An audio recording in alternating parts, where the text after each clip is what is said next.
You can't take them away. You can't debate about those rights. And we are dealing with a matter that has been adjudicated by a competent court. And it has returned a verdict and a directive to do census afresh. So it's important that is done. What is the purpose of census? Census is not to guide elections and to give projection on the voting power.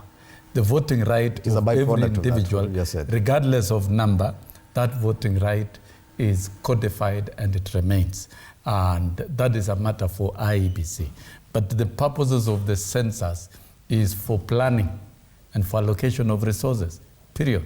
And therefore, what it means, if the numbers vary significantly upwards, and that it is proved that in 2019, the numbers were different, then what it requires is compensation for the resources that may have been lost over the years.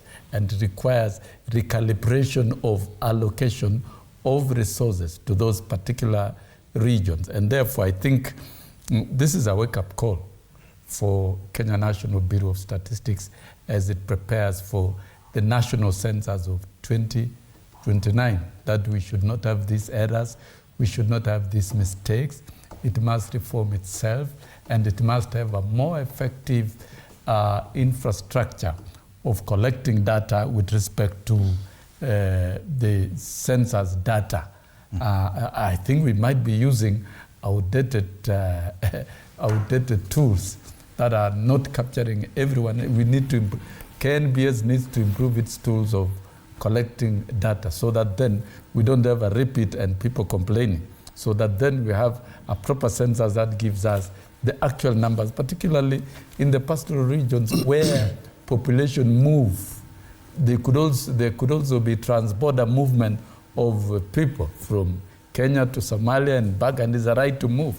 But then we must capture them as they move. So I think it's a lesson. And there must be a remedy to compensate those regions in terms of review of budget allocation and review of resources going into the future.